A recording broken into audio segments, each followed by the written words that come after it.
Hello दोस्तों, जैसा कि हम लोग पिछली क्लास में प्राचीन भारत के स्रोत में धर्म ग्रंथ के बारे में पढ़ रहे थे। धर्म ग्रंथ में हमने सबसे पहला टॉपिक वेद लिया था। वेद के 4 भाग थे। इसमें सबसे पहला भाग हम लोगों ने ऋग्वेद को पूरा कर लिया था। आज हम देखते हैं दूसरे भाग के बारे में। दूसरा भाग हमें मिलता है यजुर्वेद। यजुर्वेद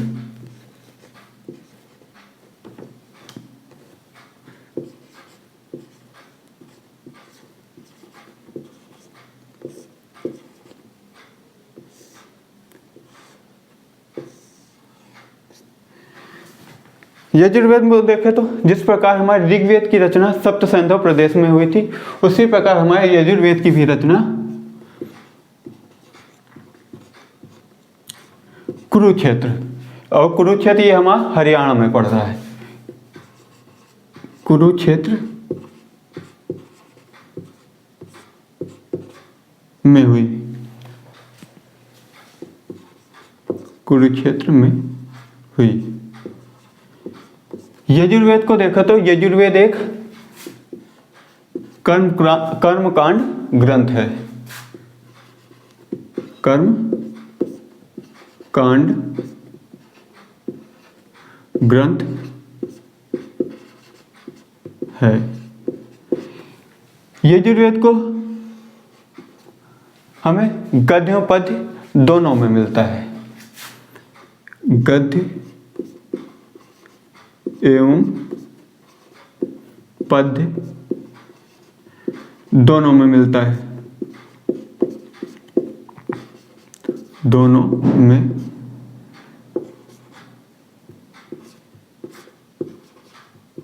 मिलता है। और इस गद्य का हम अर्थ देखें तो गद्य को यजुस कहा जाता है। यजुस।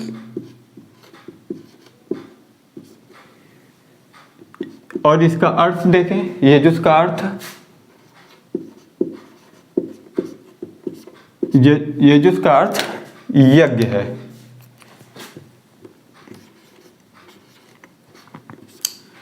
यजुर्वेद में यज्ञों से संबंधित मंत्र मिलते हैं। और यजुर्वेद के हमें आर्यों के धार्मिक एवं सामाजिक जीवन की झांकियां मिलती हैं।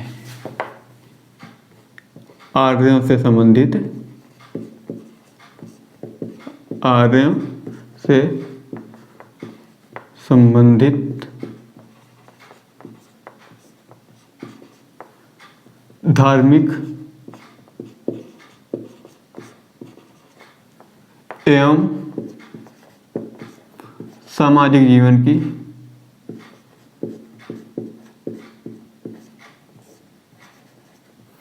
झांकी मिलती है।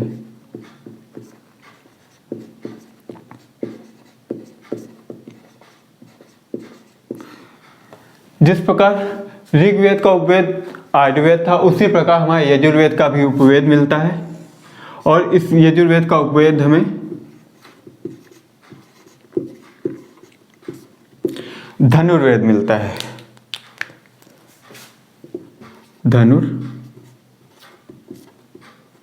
वेद है। यजुर्वेद की 2 भाग भी मिलते हैं। ये 2 भाग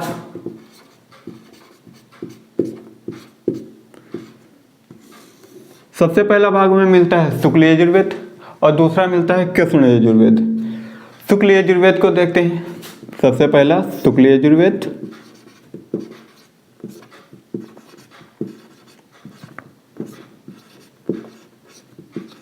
और दूसरा मिलता है हमें कृष्ण यजुर्वेद।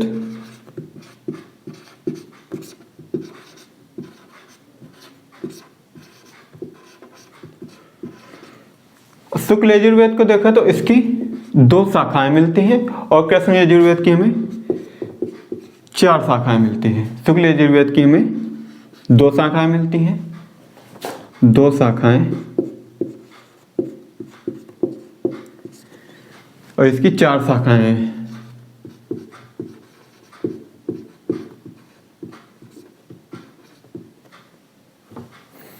और ये देखते हैं 2 शाखाएं, देखते हैं कौन कौन सी हैं। दो शाखाएं में मिलती है। नंबर 1 माध्यान्दिन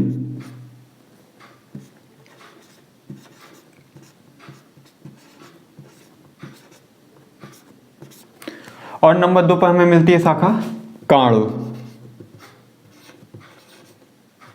और इसकी 4 शाखाएं देखते हैं, 4 शाखाएं में कौन कौन सी मिलती हैं। नंबर 1 पर हमें मिलती है सबसे पहले तैतरी,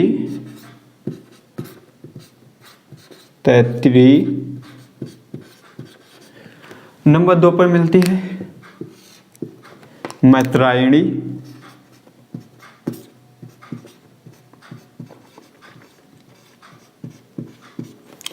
नंबर 3 पर मिलती है हमें कठ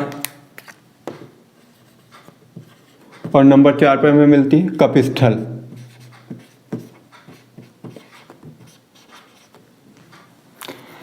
इसकी 4 शाखाएं तैतरी, मैत्रायणी, कठ और कपिस्थल मिलती है। अशुक्ल यजुर्वेद की में 2 शाखाएं मिलती है, नंबर 1 माध्यान्दिन और काणु। शुक्ल यजुर्वेद को देखें तो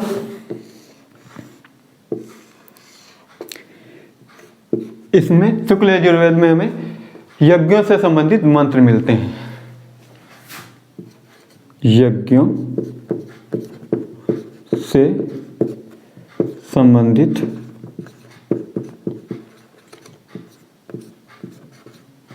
मंत्र मिलते हैं।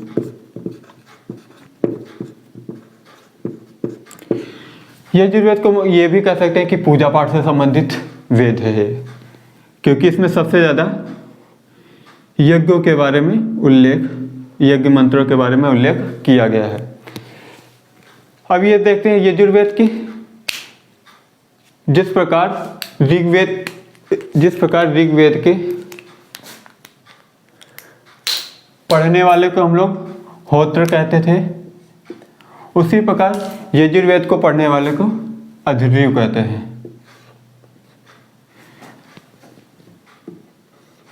अध्वर्यु, या ये भी कह सकते हैं कि ऋग्वेद के मंत्रों का उच्चारण अध्वर्यु नामक पुरोहित करता था, या ऋचाओं का उच्चारण।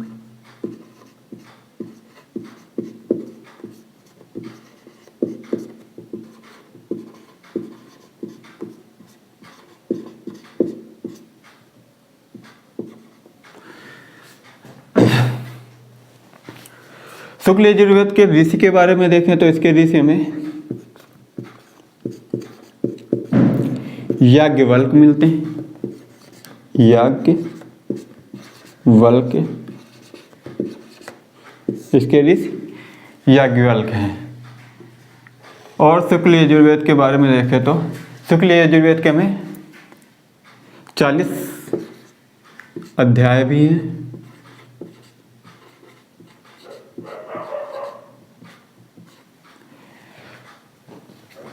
और शुक्ल यजुर्वेद के बारे में देखें तो इसकी संहिताओं को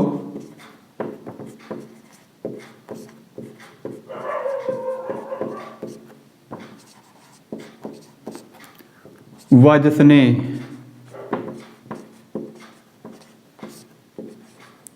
भी कहा जाता है। कहा जाता है क्योंकि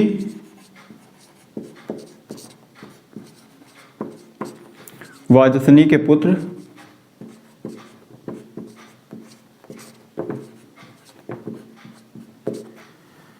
याज्ञवल्क्य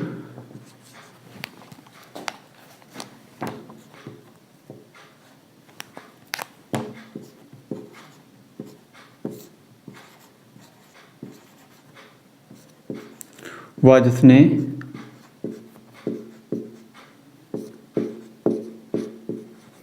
इसके दृष्टा थे।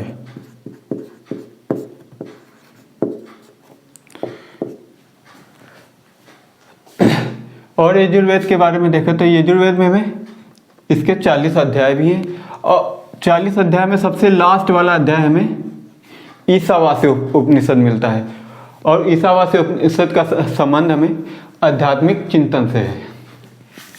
अंतिम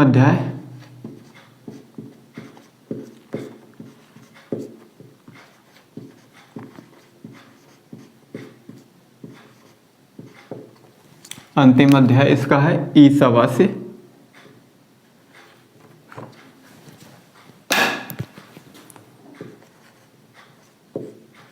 ईशावास्य उपनिषद।